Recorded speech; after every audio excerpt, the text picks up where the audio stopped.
So roll call while she's getting that up. I've got Corey, Jenna, Kim, Lance, Representative Gillespie, and Lee, and myself, and Janice. Is that everybody?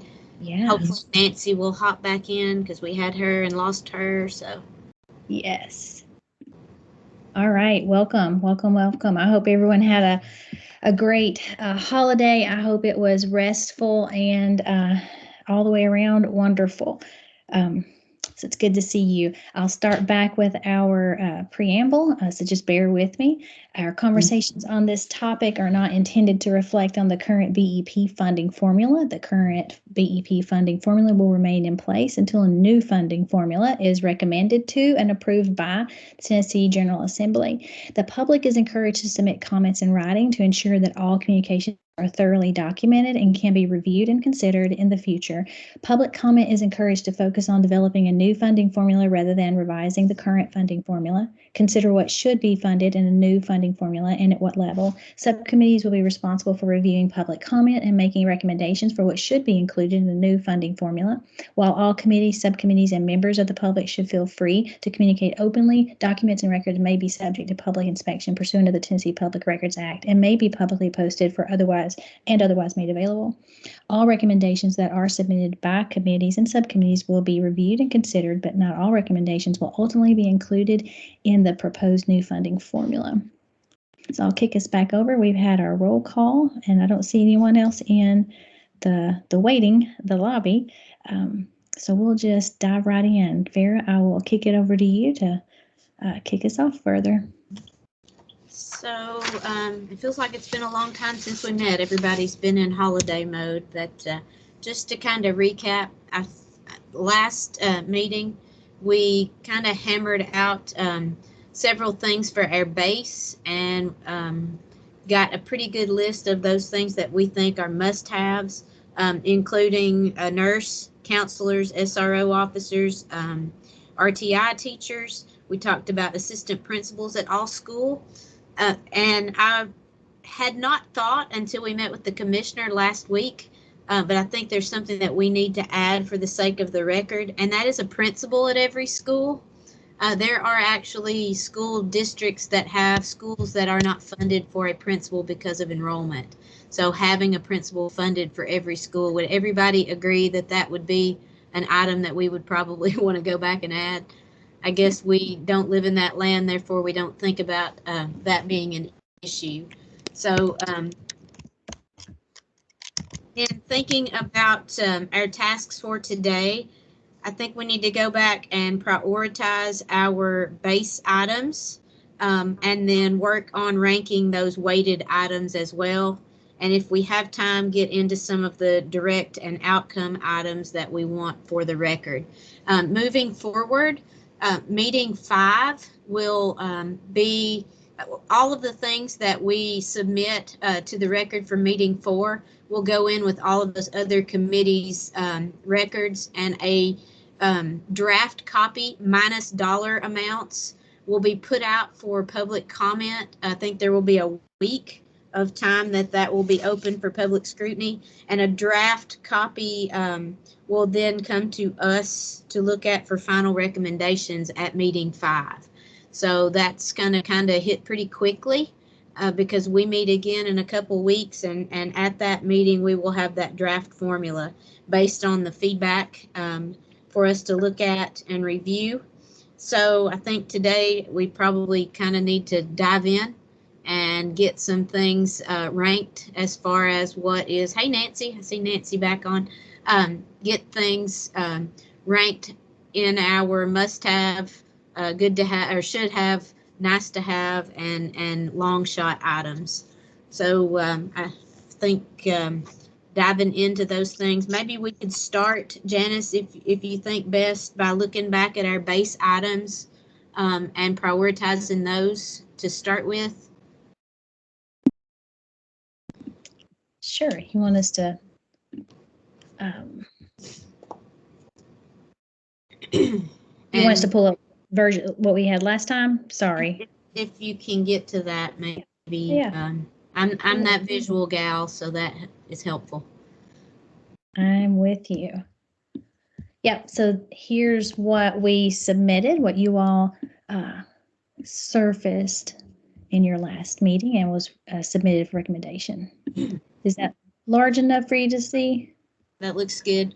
And again, that list is in a little different order than mine was from memory, but maybe it would serve us best to go through at this point and maybe rank those items as far as our rank and priority, and get that down on the record as our recommendation for base.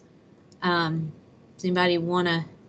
I'll give you a second to look back over that, and then we can go into ranking those things.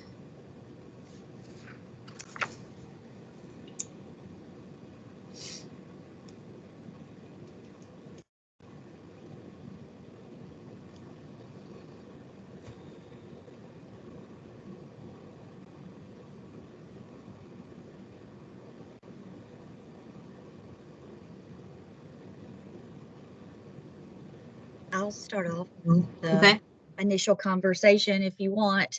I really think that increasing teacher pay needs to be up there in the top. I don't know if it needs to be number 1 or number 2, but as far as for me priorities, those who are already working and teacher exclude. I mean, it doesn't exclude our paraprofessionals, nurses, everything. Like those who are working in school systems need to have an increase in pay.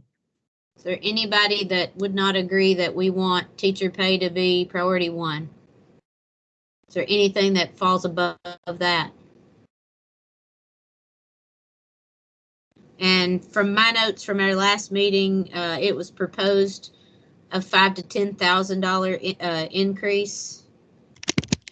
And we had a pretty healthy discussion about, trying to recruit and retain high quality teachers, and that would be the gateway to making that happen.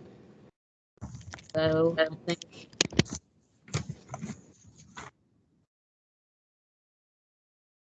think that's a great start.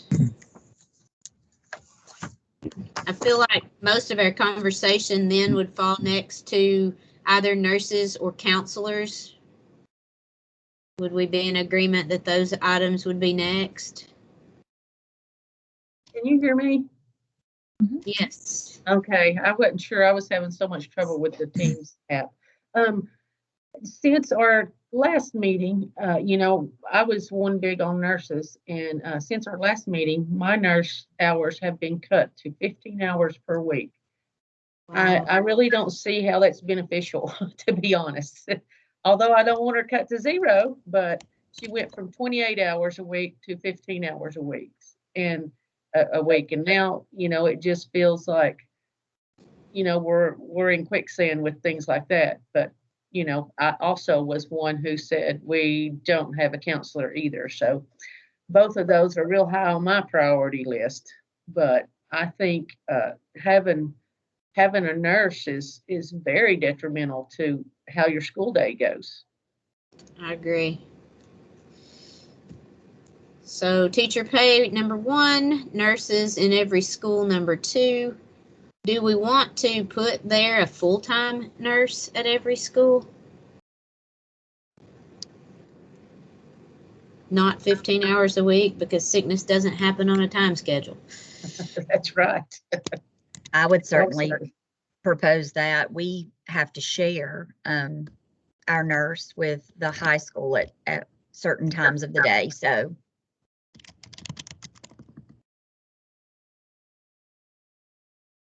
And, some schools are blessed to have other personnel that are trained in health things, but not everybody does. So that's definitely a real need. So counselors at each school, are we gonna, I think the notes that I had taken was a guidance counselor, a counselor per 250 students.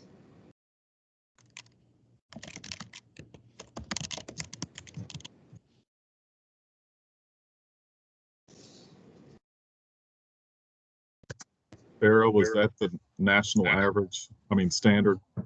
That is the national standard, and that's way way better than what BEP provides for now, which is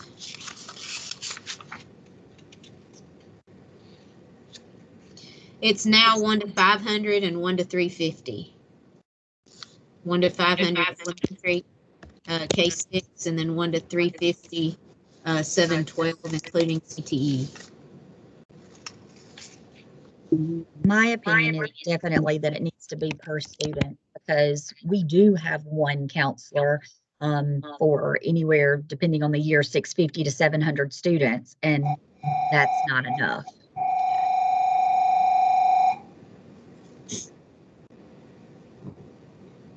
I don't know what the number Again, is. in our county, our small elementary share one, so they rotate. Yeah. There are days they have a guidance counselor and days they don't. Oh, gosh. That's how it was for us before we were cut completely, because we are, we have 130 students, so, we couldn't justify a full-time counselor, which I didn't mind sharing, but now we have 0. Wow. Wow. So maybe 1 to 250 would be enough to give wiggle room for districts to at least get Nancy one. Hopefully. All right, so that gets 1, 2, and 3.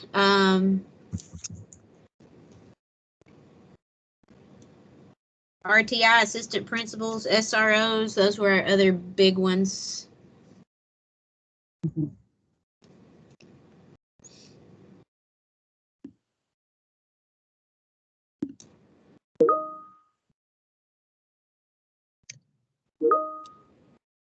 I'd like to see the RTI, the interventionists for students. SROs are great, assistant principals are great, but I need somebody working with my children, and I'm pulling regular gen ed assistants to do that, which they're great, but I still don't cover all my kids, and I'm not at a school I'm not a Title I school, but even at my previous school, I had 6 parapros, 3 reading specialists, and I still didn't cover all the kids. I needed more personnel to work directly with children. So number 4 would be interventionist. Do we want to speak to a number there? I think you kind of had that before, didn't you, Lance? Yeah. We have a formula in Sumner County for, like, I have 520 kids, and so I get 3.5 assistants. When I came here, we had 480 kids, and I only got 3. So the 40 jump put me in a different category for 3.5. But in addition to paying these assistants better than people who, nothing wrong with it, but that work at KFC or Taco Bell, my 16-year-old makes $15.50 a gap, and I think it's almost insulting, and he does too. He's 16 and realizes your people don't make as much as me. I said, no, they're like $11.20 an hour, $11.70, and even in some counties they're not even paid that. So I feel like we need more true interventionists that are qualified, certified to work with our kids, and in addition to have these assistants who are great, but I'd love to have a reading specialist teach some of my struggling readers to read, and a math guru teach my struggling math students how to master these content skills and standards. So in thinking about certified interventionists, do we want to put a 1 per number on that, or just having 1 of each at each school? I think it may be wise to put a number on it, just Mm-hmm. to have it there. I mean, I'm afraid if we don't, it just leaves it too vague. Well, and I can only speak for me and my experience. We were fortunate enough, and I do realize in talking to some of you how fortunate we are in Marion County, but I was fortunate using Title I funds. I had 1 math and 1 reading interventionist for $650, and it wasn't enough. So I threw out a number. Did I say one for every 150? Of course, that might be too low for students, but I don't know what your thoughts are in shooting for the moon and seeing if they, I don't know. What are your thoughts for one interventionist for every 150 students? And then each school can use it wherever the need is, if that makes sense. Like if you don't need a math interventionist, or you don't need 3 math interventionists and 3 reading interventionists, you can have 4 reading interventionists, like you can adjust it. When you say 150 kids, are you meaning those that are below the 25th percentile and need the intervention, or are you just talking total enrollment? I'm actually talking total enrollment. Oh, wow. I know. Isn't that crazy? So maybe, yes, once again, shoot for the moon. Maybe it's 200. Maybe I know that at Jasper Elementary, which we are a Title I school, and I was at Jasper Elementary, but Title I school, we had fluctuating 650 to 700 students, and 2 certified interventionists could not meet the needs effectively. I mean, they did, but their ratios were 1 to 12 when we know that they needed to be 1 to 6. If that makes sense for instructional grouping. And I don't think it's far reaching. I mean, it is, but at the same time, it's not far reaching to ask for 1 per 150 because, we've had 2 years really going on our 3rd year of COVID of minimal instruction really. And if that's what we're looking at is improving our instruction and improving our learning loss, then I don't think it's far reaching. Well, and if you did 1 per 150 in larger schools, that would also give you the opportunity, like we talked last time, to do those grade level tutoring intervention type things, as well as not just the remediation, but also that tutoring and acceleration type stuff in there too. So, well, I will tell you that again, we have 130 students, and I do have a full-time interventionist because they funded it through ESSER funding, and her schedule is full with 100. There is no extra time. I actually use one of my assistants to do 2 other groups, and I mean, I know it's crazy, but I feel like it's the learning loss that that we're really hitting hard on, and we felt it here quite a bit, and I'm sure all of you have. I don't think we should apologize for asking for what we feel is what we need. We're not here asking for the latest whatever thing that we might want, and one of those things these are absolutely essential needs. And I think that we go on record asking for these from our committee. Do I think we're going to get these? No, but I do want it on record that we've requested $10,000 raise for teachers, higher pay for classified staff, a nurse at every school. If you share a nurse and there's a crisis situation that's life or death, you can't wait for that nurse. Counselors, yes, we need more. I have 1, but I don't need 1.5. I don't need 2. But some of you on this don't even have 1. So I think at least by a national standard, like Farrah, you said 1 to 500 K6, 1 to 250 is still not great, but at least it's better than what, I don't know if there's a number we can put on it, but like this proposal for 1 to 150 in RTI, I'm in a fairly affluent school, and I don't have enough personnel to meet tier 3, much less tier 4, and then tier 2. I mean, you're talking about a kid that's at the 11th percentile is not tier 3. Well, what parent is going to be cool with their child at the 11th percentile? Just like with me, I would flip my lid if my kid were 26th percentile, but he'd be enrichment in our county. And I'm sorry, I just think we need more. I think everybody is spot on. The raises, the nurses, the counselors, and this RTI piece that's we've tried in our county and district with tutoring. Well, who's going to tutor? it's going to be the teachers who are already at the end of the day maxed out. And if they do need that extra money, they're not doing it. They did it for a semester and they said, I just can't keep this up. And so we need to have personnel during the school day, not keeping kids longer than they've already been here. So I agree with the 150 on the RTI.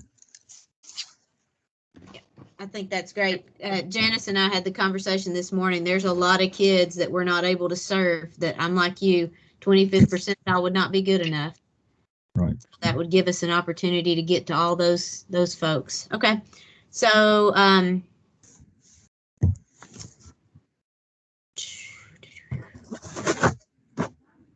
Janice, would we want to ball up into that item number 4, intervention and tutoring? Or would we want to continue to keep that separate in that weighted category? I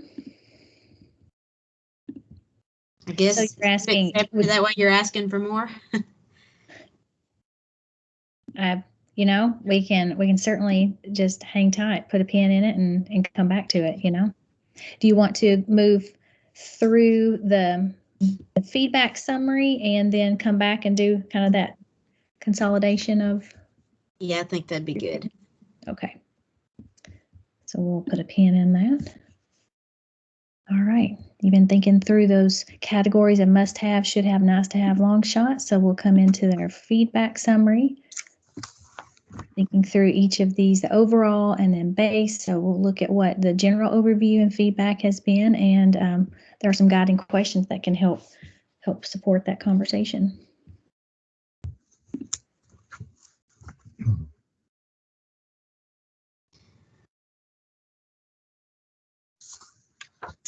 So in our meeting with the commissioner last week, she made it a point a couple of times to remind that districts would not receive anything less than what's currently funded through the BEP formula. So everything that we're working on would be over and above, better than what is funded at this point. The request for flexibility at the local district for budgeting, you know, that goes back to the conversation that we just had. Where Lance may not need an additional counselor, if that money is there, the district would have the freedom to flex that money to an area that they have of greater need. Ensuring that the current funding outside of the BEP is included in the new model.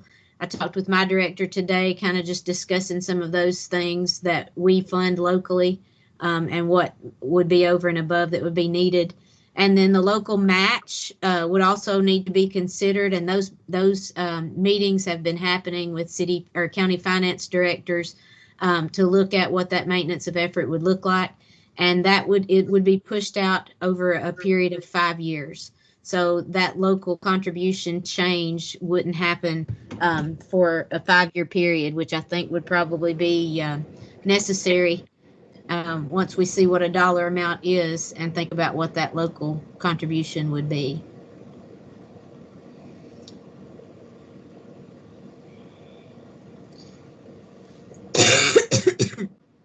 So according to all of the feedback that we've received, these are the things that we've been discussing. Aside from technology, that's the only thing we haven't already revisited today, and school psychologists and moving those ratios. I feel pretty confident that we've got some good stuff on record as our recommendations for the base. So the weights, the weighted areas, unique learners is the tag that the commissioner has put on all of those folks who fall under economically disadvantaged, special ed and gifted, ELL, and dyslexia.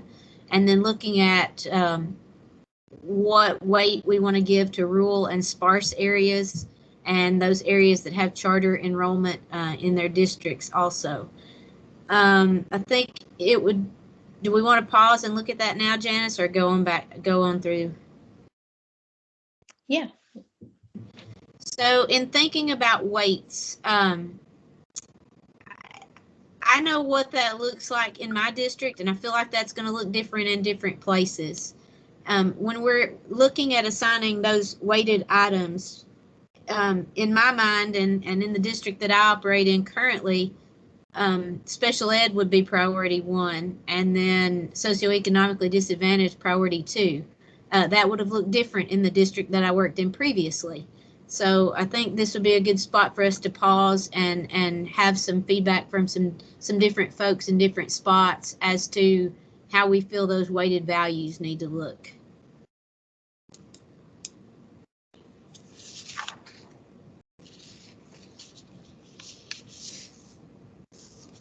I definitely think special ed should take a priority, no matter what situation you're in, what your school looks like, probably would be. I know you get federal dollars for special ed, but we have lots of locally funded positions that have to be handled locally financially to be able to make those special ed classrooms work. So, and I know that's not a pot of money that really ever is available to us once the school year gets going, because of the personnel end of it taps out a lot of those dollars that you would need for resources. So does everybody else agree that SPED would probably be our highest weighted category? Do we think socioeconomic would be next? The bobbing heads.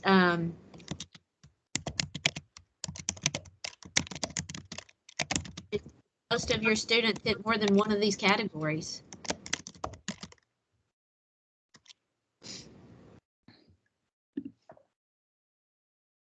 So how many dollars or what percentage more do you think is fair for those kids who have unique learning needs?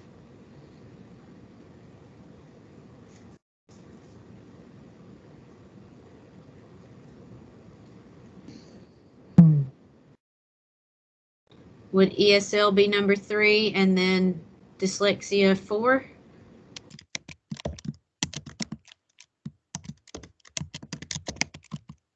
Did we discuss why dyslexia is not included within the students with disabilities? We haven't.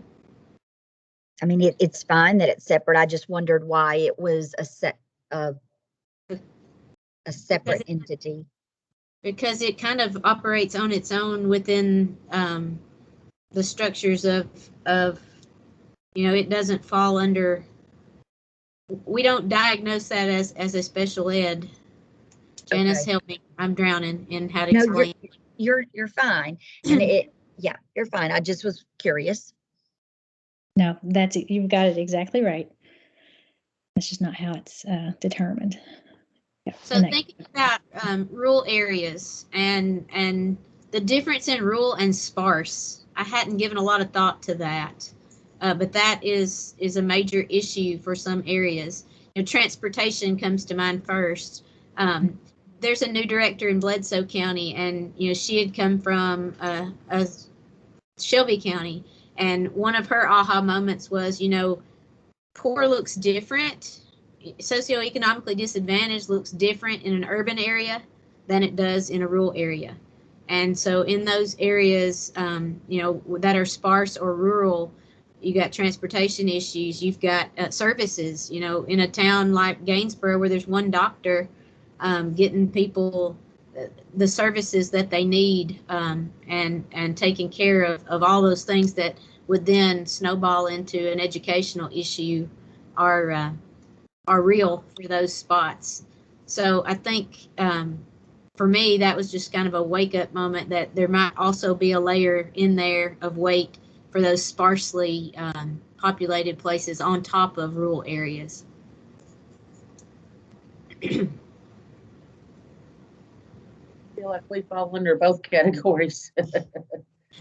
You probably do, Nancy. A bus has to ride a long way to get kids in sparsely populated areas. Transportation looks different for busing, and the amount of time kids spend on a bus and all those things look different compared to other areas. Anything that we want to add or how we think that those tiers should be set up.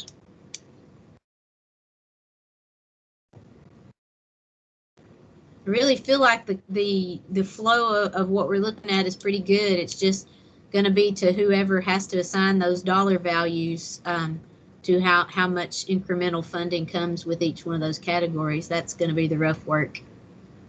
And did I understand correctly that if a student falls in multiple categories, multiple dollars, like they will get that bucket plus the other, but okay. The more boxes you check, the more dollars come along with you. Yes. Okay. Which is the way that needs to look, because Sure. those hit multiple radars. Is there anything we feel needs to be added to that weighted category?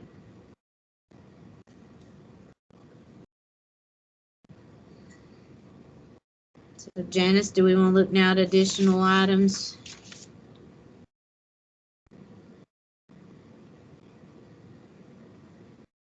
Yeah.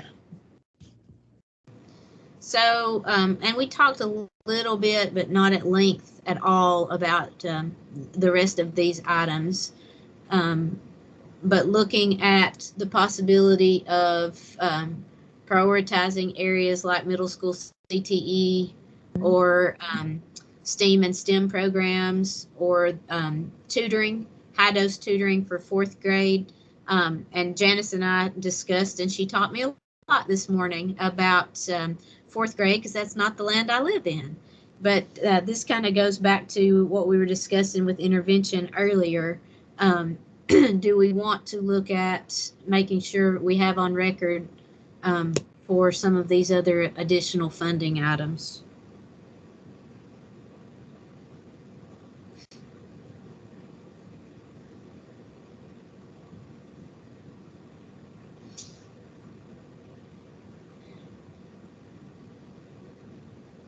The tutoring programs are happening during the school day. Is that what I'm understanding? And I agree with Lance. That's, to me, key.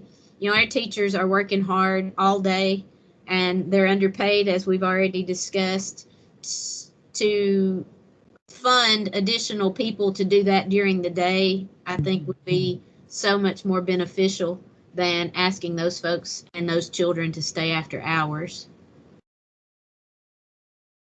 Janice, do you want to talk a little bit about the 4th grade tutoring and explain that a little better for her?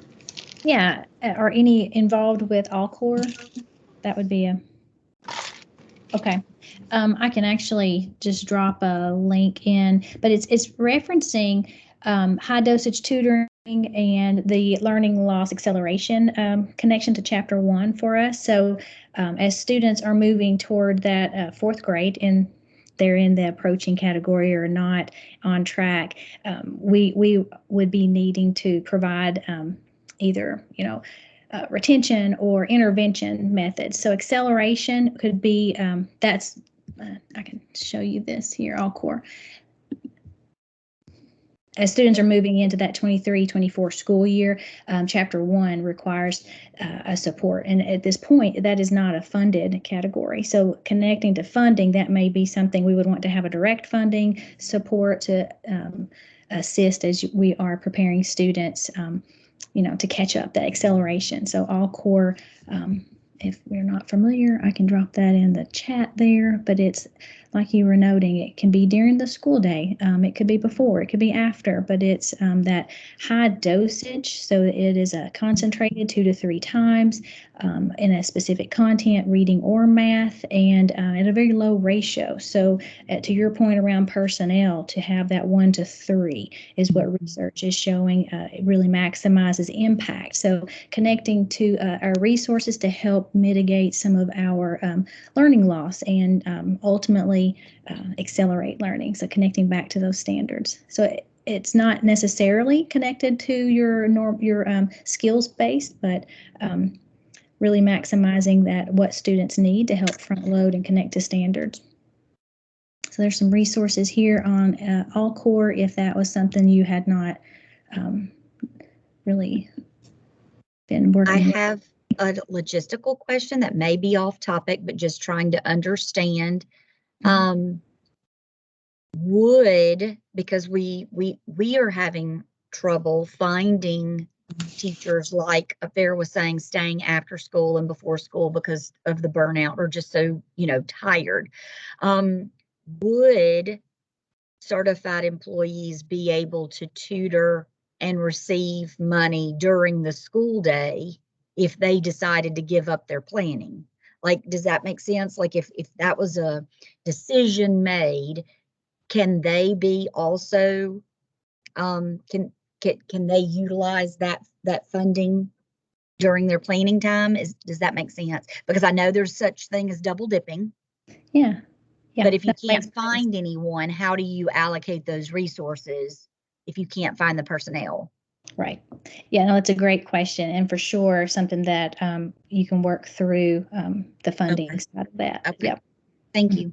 Mhm. I just think that would be a local decision. We have some folks who teach during planning in lieu of planning for additional money. So I think Okay. that would probably be a real option probably for most folks to make that happen.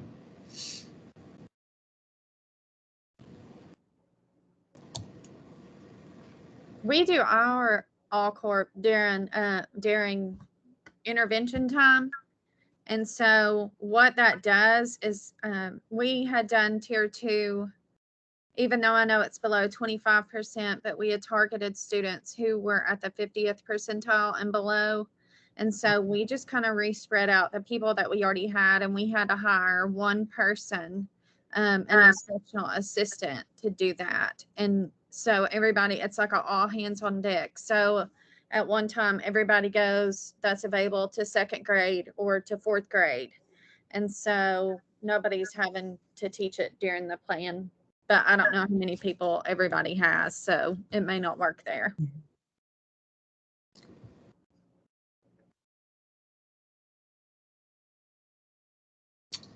Anything else on additional dollars? Anything else we want to consider?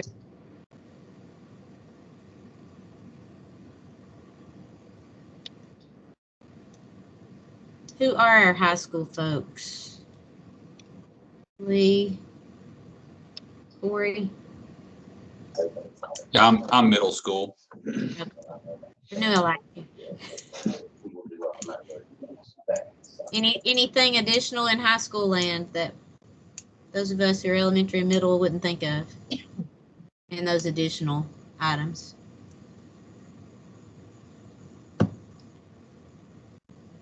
Okay.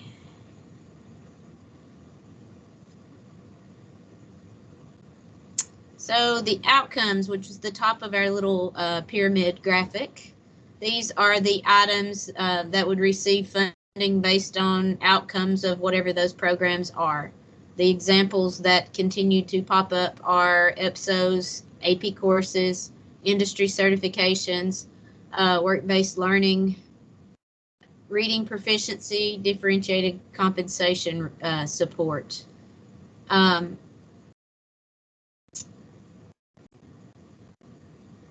Thoughts? I feel like a lot of the items under industry certification fall under CTE, which is Perkins funded, which seems to be a land that's pretty well funded and looks to be funded in the future fairly robustly.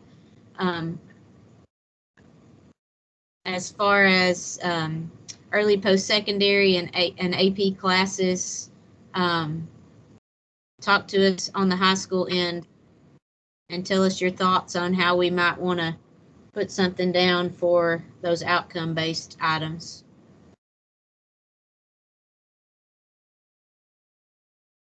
You are correct. We get plenty of money for the EPSOs completions. I mean, that's not a problem here. What is a problem is sometimes getting kids to take the ACT and having money to cover those funds. So we have a lot of kids that do not have the money that they need to take the ACT. So they might take it once and get a really low score because they've never taken it before. And we also probably could use more money for the ACT prep. We have it this year, but it's because of the ESSER funds. Right. But that's not something we've always had in the past. I think that's definitely something that we need to put down there, and you could very easily tie that to the outcomes of those ACTs to make it advantageous for folks to do well to get more money. Janice, what do we know about how that would look on the reading proficiency item there?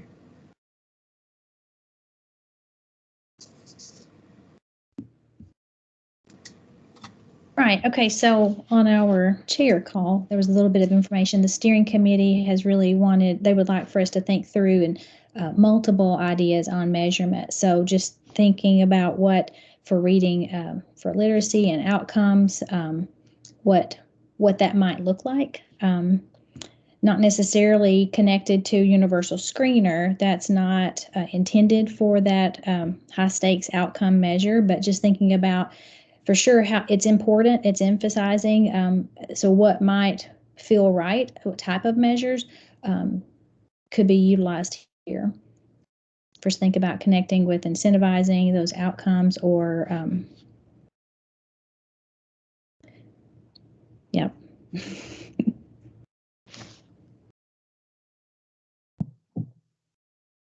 Ideas on ways that that could be measured.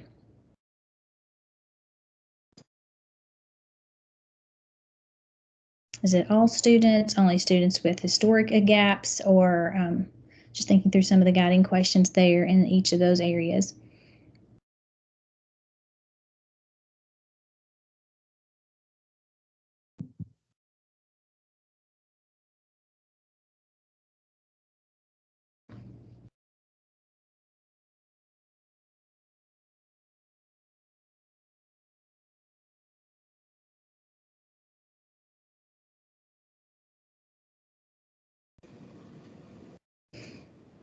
Would it not be most equitable to include all students? That's what I was gonna say. Yeah. It took me a moment to process that, but yes, I would say Very all different students. in different places. Mm-hmm. You're going to level the playing field. It would probably need to be all students.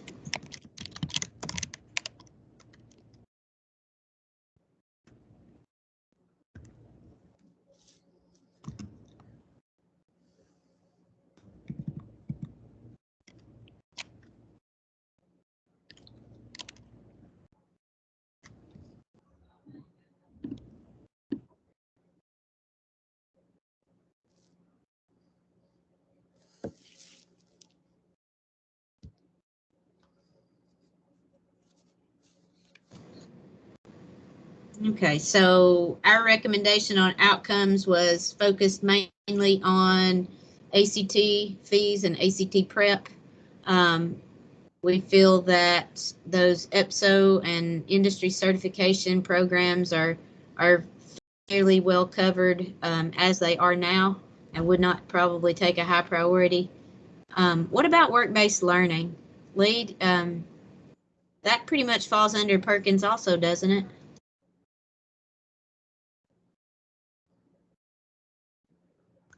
Had my mic off. The work-based learning, I'm not sure that there's funding needed for that either, because basically what that is that our teachers get certified where they can do the work-based learning, but they send their kids out and then they have to check up on their kids during a planning period towards the end of the day.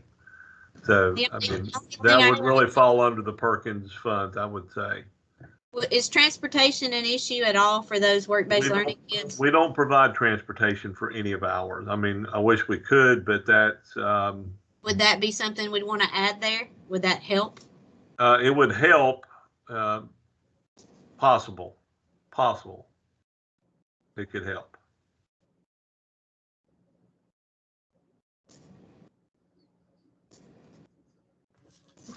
I just know of a couple situations right off that we wanted to get some kids into a work-based learning situation that didn't have the transportation in it, but caused some problems.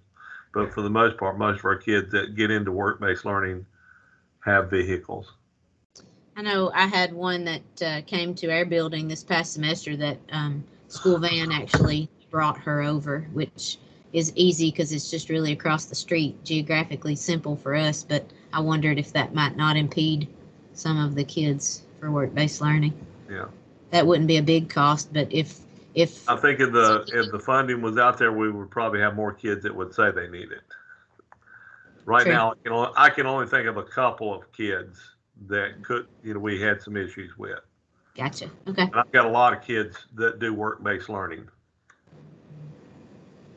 Any other outcome-based ideas that aren't listed or other things that someone has in mind?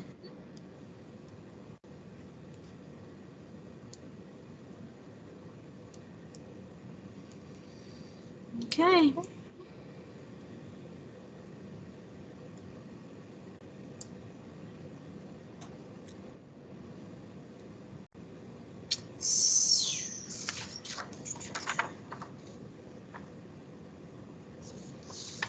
So any final thoughts or ahas or ideas that we want to get on record before we move on?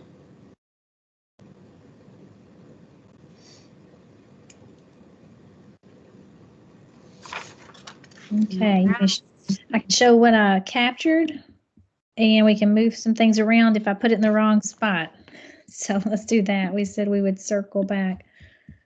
Okay, so tell me what I've misheard. So, Janice, I don't know, and I'm sure everything from the past will also be on record, but do we need to add back our classroom size ratios, technology, instructional coaches, and classroom funds? Those were also things we had in base from a previous meeting. Mm-hmm. So items from here, right? We had technology, and I had jotted down also that we had come up with like $100 per student per year. Under technology? Yeah, just kind of was the dollar amount that we had. I know we're not dollar amounting, but just, and then we had discussed instructional coaches. What is that one? Okay, so I can move some. Mm-hmm. One per 40 or 50. So those items we might want to throw back in this final working copy. And then we had discussed the $200 classroom funds per year not being enough also. Mm-hmm.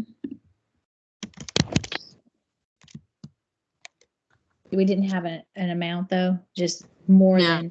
Just put increase of classroom funds. I don't know if you want to put more than the current $200 per teacher. Yeah.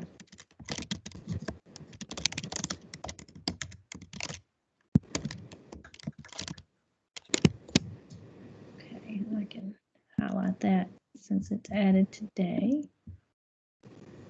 Okay, and then, yeah, so I can pull those over. I think today part of our task was to prioritize, right? So we were thinking through, going back up to that, review the feedback buckets, provide prioritization of those resources. So thinking about how we did prioritize those. Let's go back and look.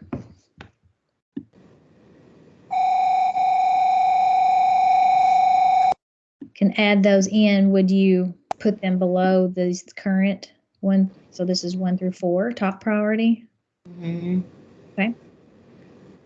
And then you mentioned this one today. That's different than what was in here. We mentioned assistant principal one. So I'm also, curious how many districts and schools that affects, but that just kind of blew my mind on the commissioner's call the other day.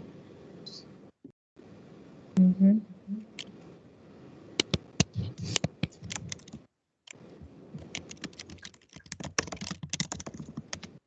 So that's, you brought that up today, right? Mm-hmm. Yeah. Okay. Okay. I can kind of consolidate those over, but just double checking that this was the prioritized areas from those buckets that you've surfaced today. The weighted values in that order. and tutoring. Did I hear that? That was more in the conversation, still having some questions around it, but it was under the direct funding. We talked about Yes. transportation here when you were in the outcomes bucket. I wondered if that also fit better here. Is that more of a direct, based on what Lance was saying, that some have it, only a few needed it. So it sounds like that might be a direct or a fixed cost for those who might have that need, while others don't have it, but it's an availability. That looks good. Still kind of chewing on the proficiency reading, so we can kind of get more clarification there. Thinking about we might need to help us make more of an informed decision. So I'll circle that back to a question and what else we might want to talk about to help between now and our next meeting, to think about what could be here, what could help us in thinking through multiple measures or measures that might support that outcome focus for funding to support increase in reading, knowing how important that is across our state for our students. So more, I put it in that second category, seemed like where you were hovering there, but more to come, more questions, and that's fine. All right. If I missed anything, I will consolidate that and send it over to Farah and let her say that what you heard and maybe where we need to put that, and circle back for any questions. Next. Sounds like we've made it through lots of these guiding questions here. We did have a lot of resources that were loaded into your drive. Did everyone locate those? Several good things to maybe point out. We had a Vanderbilt study that from Tara that had some questions that were connected to funding. Those were interesting, so it'd be really good to get just general opinions. You can look there. Some good slides to tell you a little more about some of the thoughts there. Did everyone access? Could you access the comments? Okay, good deal. Several BEP reports that were important as well. Let me know if you need anything there, but some reports. Yeah, really good. We've had a lot of time and conversation over the years around, and so it really helped answer some of our questions around why now this feels urgent. But as you kind of look back through the reports, it shows really this has been a building and in-depth conversation. So now is the time to really to act. So I appreciate your diligence and sticking with this. I know it's important. It is hard, but it is important.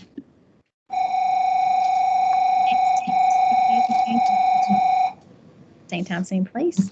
I'll send you a follow-up email with information there. Farah did a great job of recapping some of the notes. You have a couple of batches of feedback coming your way, and so we'll have a couple more. I think the ending date for that is the 17th, I think. Yep. Also, districts are still weighing in on a survey that TOS helped us produce, and that went out to districts. They have until the 7th of January, so we'll get that in your in that batch of feedback. So we'll have 2 more batches of feedback to be able to come through and help weigh in. Anything else, Farah, that we might want to consider? I know we have some resources around experts and things like that. I can provide more information to Farah, and we can send that around for any thoughts that you might want to have there. Anyone joining, or just more context or resources. Swimming in plenty. I think so. Well, as you have questions and that, just they will pop up, please don't hesitate to reach out. We'll be happy to help.